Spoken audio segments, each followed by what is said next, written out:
Howdy AdWords fans, and welcome back to Up and Running with Google AdWords. In this chapter, we're going to talk about the AdWords dashboard and give a detailed overview of all the different buttons, tabs, menus that you're going to encounter in the back end of Google AdWords, what we call your dashboard. We're back in our pop-in campaign. This is the campaign that we've been building, and we're going to continue to build it as the course develops, as we learn how to make new campaigns and new ad groups. But overall, this is how our dashboard looks right now. So let's talk about the different areas of this screen. Here at the top, we have our what I call our top level menu. We have a few different tabs, and the area you're going to spend the vast majority of your time is going to be in this campaigns tab, or this campaigns page most often. That's going to give you an overview of everything that you have running in your account. To the left of campaigns, we have home. The home page is going to give you a broad overview of what's going on in your account. It's going to give you some suggestions. It's more of a customizable module that will allow you to see a broader kind of 40,000 foot overview of your entire account. So let's jump into the home page and see what that looks like. So here we are on the home page, and as you can see right away, we're showing a lot of zeros. That's because we don't have a lot of data running in this account. If we just zoom in a little bit here, we'll be able to see that we could select which campaigns we want to see data for.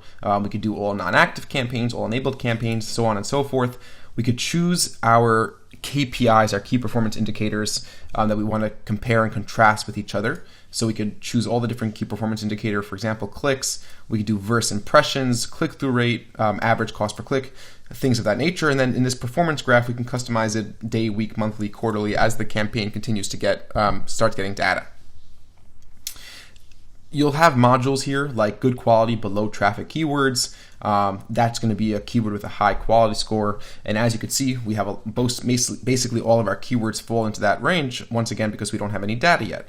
I could also close out of this module, minimize the module, things like that. And I could see all enabled keywords, all enabled campaigns. So it's kind of a broader overview, kind of an analytics dashboard, if you will, for your entire campaign. That's the home page. Once we start getting data, we'll go take a look at some other accounts that have data to see what this looks like. But overall, it's not an area of the account that you're going to be spending so much of your time in, just because you're not actually managing anything from here. You're just kind of getting an overview of the data. And all these different data points are available from within the campaigns page in different tabs. So let's go back over to campaigns. And to the right of campaigns, we have something called opportunities. Opportunities are basically Google's suggestions for different ways you could optimize your account, campaigns, keywords, ad groups, so on and so forth. If we go into our opportunities page, we're going to see a message that says no opportunities right now. That just means that there's not enough data accrued in the account for them to give us any opportunities. We'll go take a look at a live account and see what that looks like in another campaign. So let's go jump over into a client account and take a look at exactly what that looks like.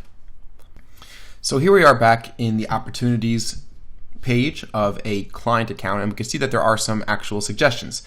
So the first suggestion they show us is optimize your ad rotation to show your best ad and get more conversions. And Google wants us to change one of our campaign settings to optimize the ads around conversions as opposed to around clicks. And it's telling us that we can get 150 more clicks, 4 more conversions when we change our ad rotation for one campaign.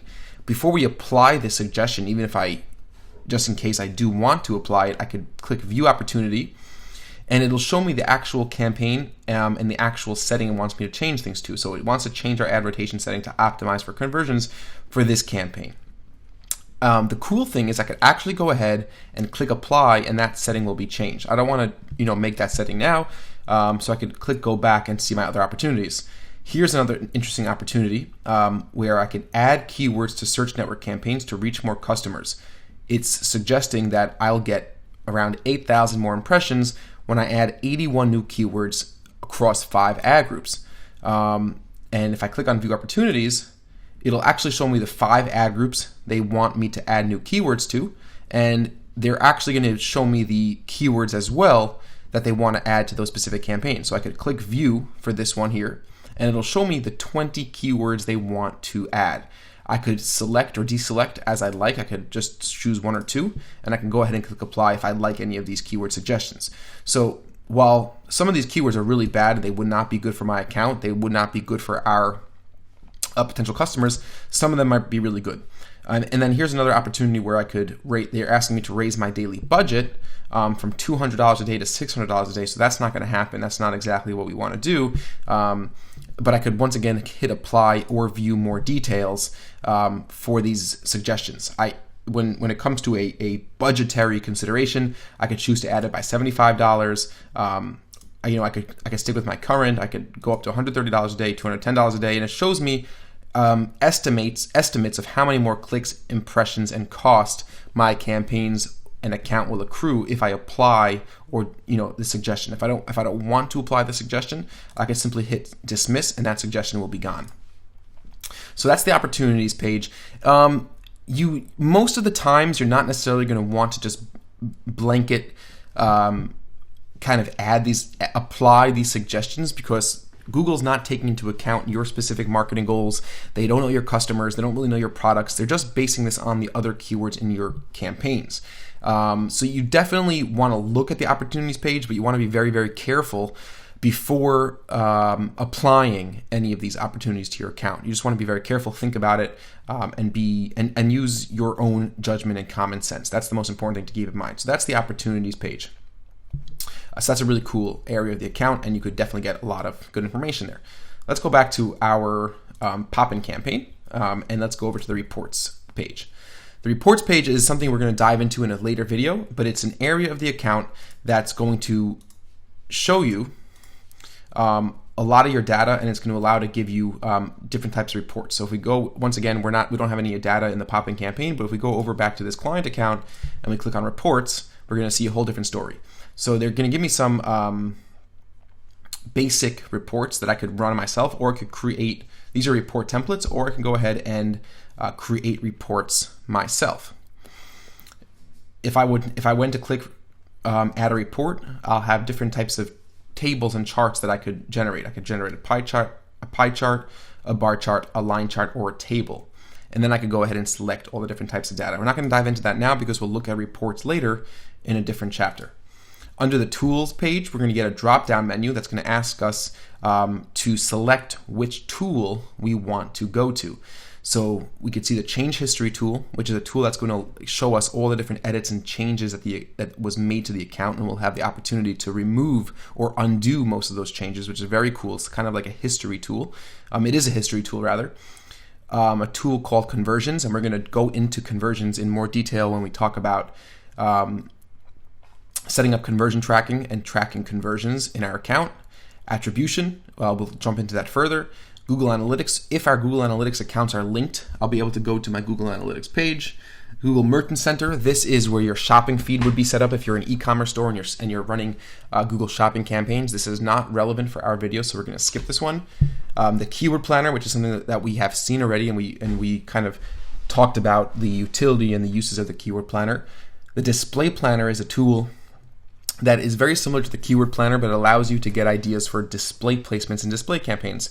So this course is primarily focused on Google search campaigns, which are the most common and successful form of Google ad campaigns. So we're going to skip the Display Planner and the Ad Preview and Diagnosis tool. It's a really, really cool tool that we're going to give a separate dedicated video to a little bit later in this course. But those are the different options under the Tools tab.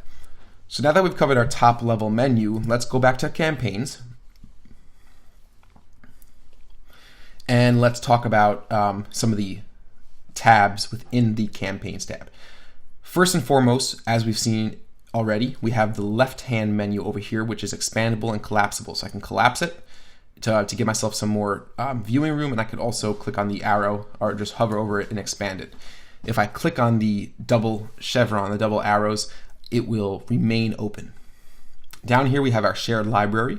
The shared library is going to allow us to create remarketing audiences, bidding strategies, shared budgets, campaign negative keyword lists, and so on and so forth. We'll talk about a few of these options in a later chapter.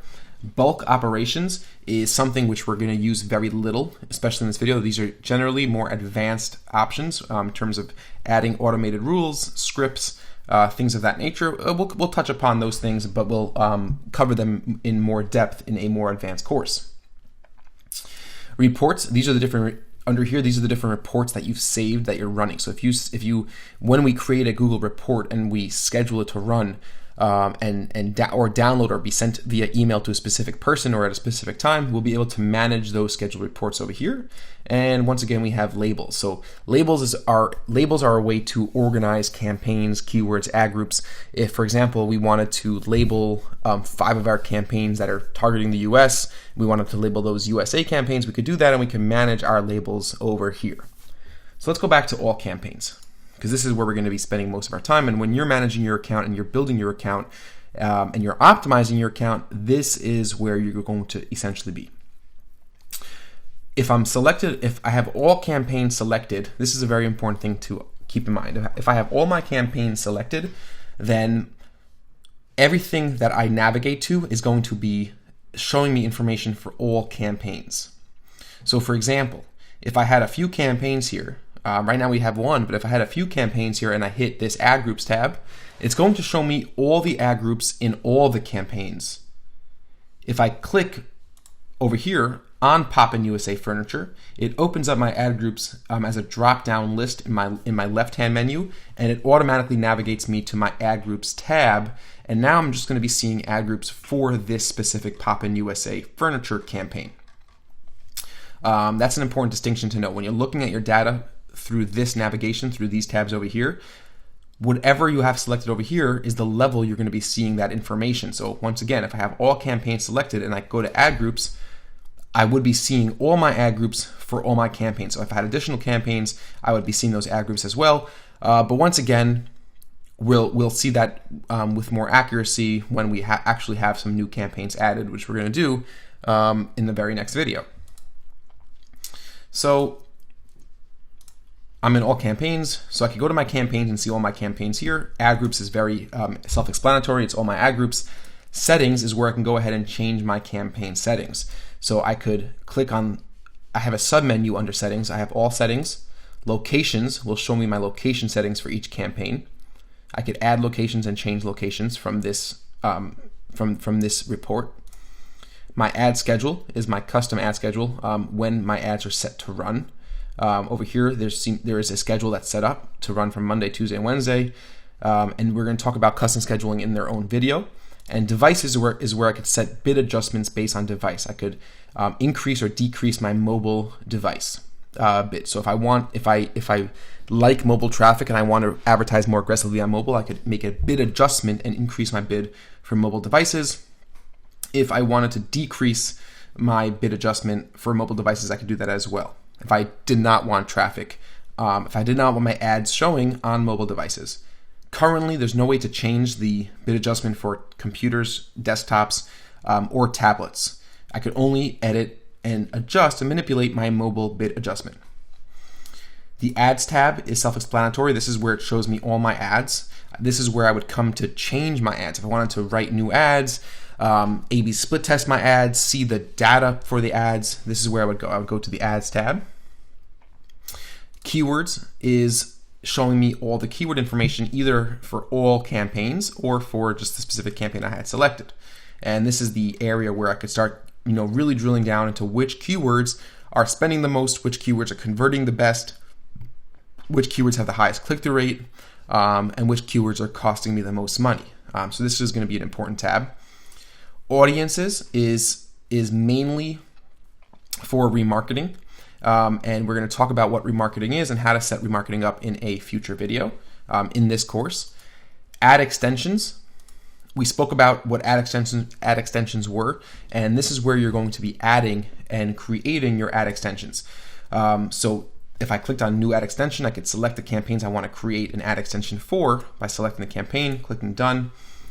And then now I could add some site link extensions. I could cancel that out, and I could add different types of extensions. So I could go to, the way I would add different extensions is by selecting the type of extension I want to create or edit in this drop-down menu. So I could create a location extension, call extension, app extension, review extensions, call out extensions. structured snippet extensions, which is something you're generally not going to worry about, and automated and view my automated extensions report, which are the extensions that Google generates for us. I also have the option of creating ad group extensions or campaign extensions. If I create site link extensions at the ad group level, then the site links will only apply to a specific ad group.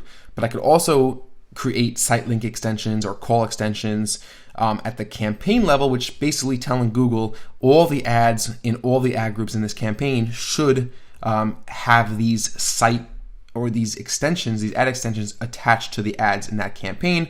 And it doesn't have to be specifically to the ad group. If I wanted to get really detailed, and certain ad groups should have certain extensions. So for example, if I have an ad group that's talking about padded furniture, and I have a few different pages on my site that sell different types of padded furniture, I might want to have just ad group extensions for that ad group with different site links leading to the specific types of padded chair pages on my site, just as an example.